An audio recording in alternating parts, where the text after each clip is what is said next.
This video is about the Enneagram of personality. I had a request from a lovely woman named Vera to make this video to explain to people further what the Enneagram of personality means. There's no single meaning of the Enneagram of personality. The Enneagram of personality is a chart that shows a lot of information. And that's really what it is. It's about information, and what it has been is information that has been lost. Important information that has been lost. But I'm going to start this out with something kind of interesting because nobody knows this. And when I say nobody knows this is people are not talking about it. It's not common knowledge. But it's fun. So let's start off with this fun aspect of it. And here we go. I have a dollar bill here. Does anybody know that there's a symbol on this dollar bill that represents Jesus? Now when I say it represents Jesus, and some people that know me closely know that I tend to not want to use the name Jesus. And the reason I don't want to use the name Jesus is because of religious indoctrination. And if I use the name Jesus, there are certain thoughts and mentalities that are conjured up in a person's head because of their religious indoctrination.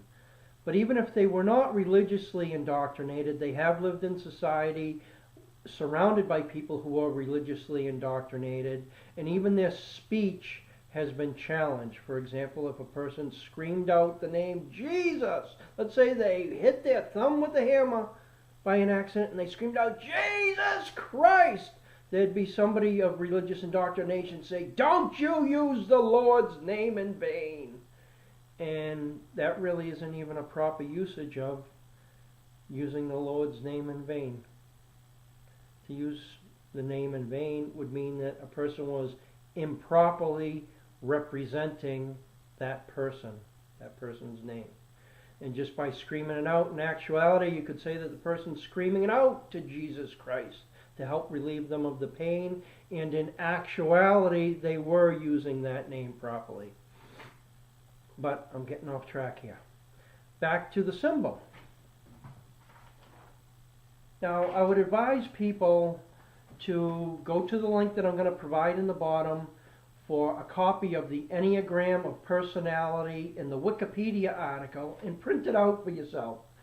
If not, you can click on the link and you can pull up the chart that's on that page, which also has the diagram right there. There's the diagram.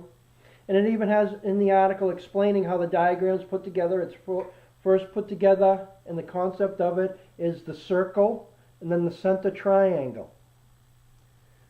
Now the center triangle are representative of the personalities number 3, 6, and 9. And actually the order is 6, 3, and 9. But I'm going to draw it out. Starting with the circle. Triangle inside of it. We got number 6 over here, number 3 over here, number 9 at the top. Now you may not know this, but those 3 personalities are representative of Yah, Shah, Wah, which is the real name of the person who had been given the name Jesus in the newer English style writings. And here's the placement of them. Yah, Shah,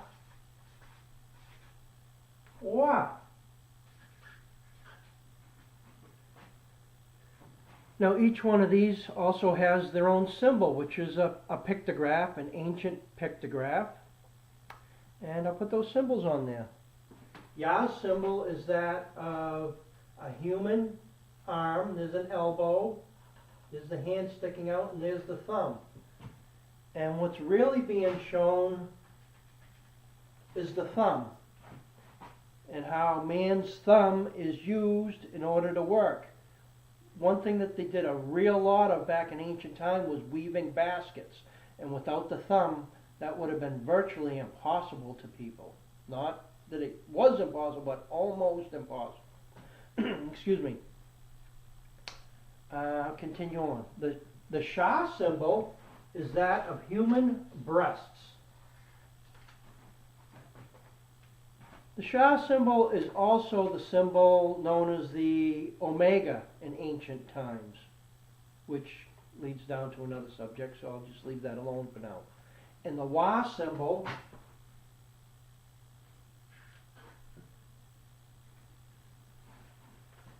is considered a tent peg, where they would take a stick that had branches off of it, and would put it into the ground, and that way they could have something to tie to secure their tents when the people traveled.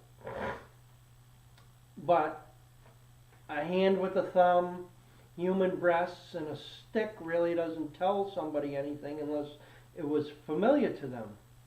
Now, in this concept of the Enneagram of personalities, there are personalities tied to these. I was just showing you the additional information that is tied to these. Now, in the personality aspect, and what's very important about this is in the ancient languages, a person's name denoted their character. It told people who that person was. And is there any more important person to you or to the world than Yahshua? Isn't that a character that we should be familiar with? Well, we should be. And it's in this information here. And, well, if you look at your chart, and you go down to number 6, that character is called the loyalist. And if you go across from there, and you look at the column under virtue, you'll see the word courage.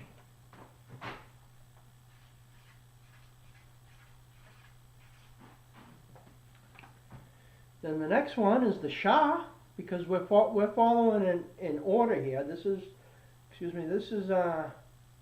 is systematic. This isn't random. This isn't random explosive universe. That isn't what this is. This is very systematic on how all this information came about and where it came from. What I'm showing you here is the origination of this information even before the man Yahshua was even born. This information was there. And this is what the real meaning of is, the word that comes from the beginning, and in the beginning was the word. This is what I'm showing you. These are the words that were from the beginning. So, anyhow, I keep going off track with that. I apologize. I know I said that I was just going to put the information out there, but, I'm doing the best I can with this. Now, characteristic role number 3 is the achiever. And if you look across the achiever, the virtues are truthfulness and authenticity. Now, I typically just use the word truth.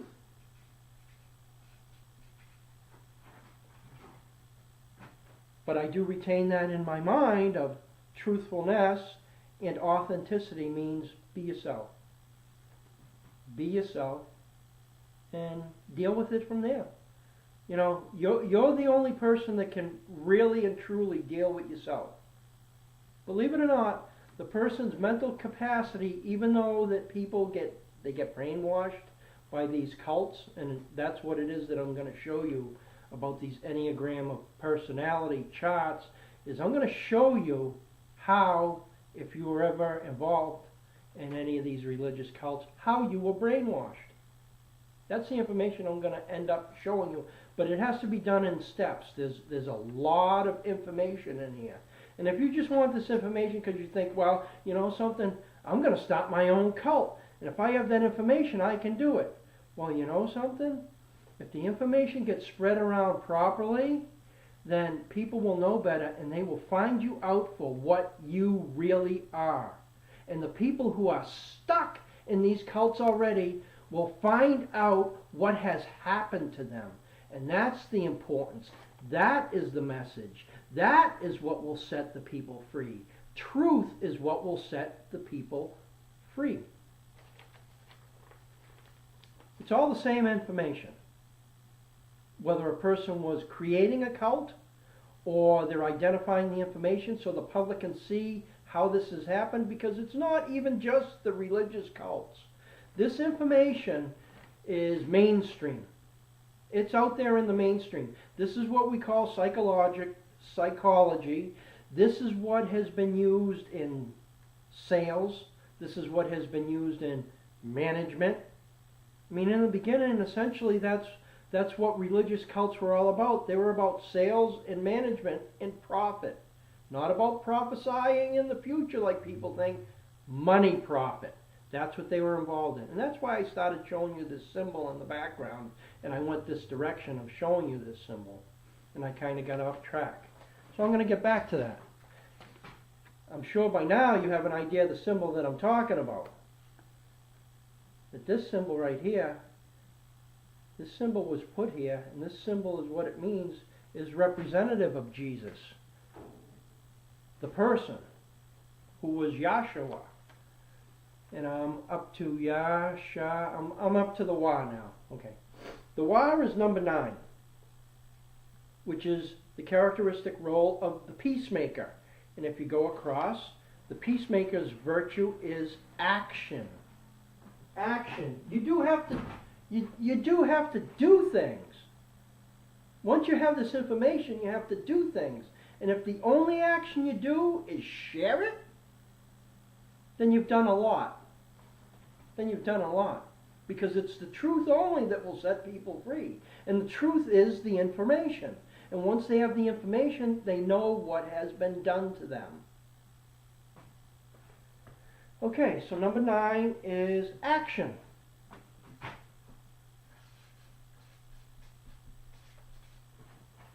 Those are the 3 main characteristics of Jesus Christ, or Yahshua, which was courage, truth, and action. Anybody who's read the scriptures would know that that is true. Those are the main characteristics. Jesus Christ certainly had courage, or if you prefer to call him Yahshua, Yahshua certainly had courage. Yahshua was built on truth. Those are the foundations. Those are the cornerstones that has been talked about.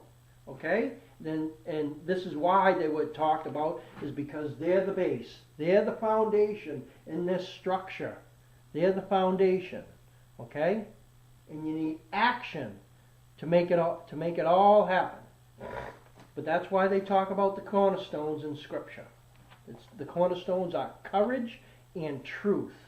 Now, Yahweh would be courage, spirit, action, spirit. Now, there's a lot of people that have used that in a military sense and went out and conquered peoples, and that's because Yahweh was a deity of the Canaanite pantheon, and he was a deity of war, because all he was concerned about was courage and action, and courage in a military sense, not a moral sense. See, these things that I'm talking about here are all about moralities, and morality courage, and morality truth, and morality action are all connected. But starting with moral courage. Moral courage is endurance to continually do what is right. Now, no doubt, the people that do what is wrong, they continue on. And they go day after day after day doing what is wrong, and they don't have any trouble with that.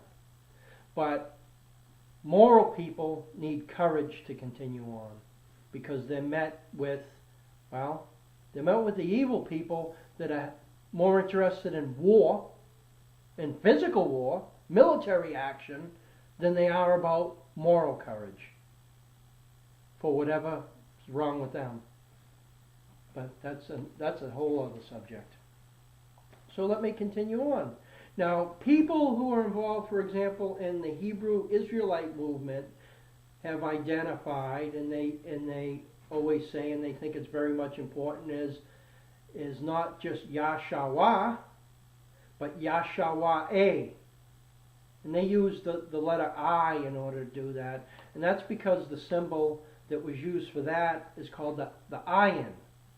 And the ayin, or the an, is a picture of an eye.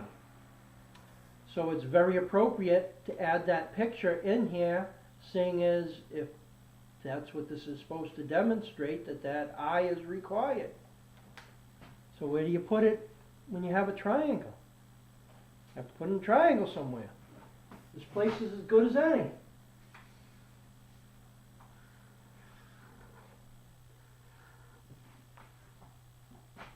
And that's basically the symbol that's on your dollar bill. Except for one other aspect of that triangle, or of that pyramid, however you want to view it or call it. Now that's the Yahshawah. And that's what it is. And that's why it is. That's what that symbolism is. That's, believe it or not, people, on the back of your dollar bill is the symbol of Jesus Christ. That symbol also has his disciples in there too. If you look closely on your dollar bill in that area, there'll be 13 sets of stones going up it. People call it 13 steps. But they're right underneath here. I'm not really going to do it very neatly because that's a lot of them to do. But I'm just going to tell you about the representations of these.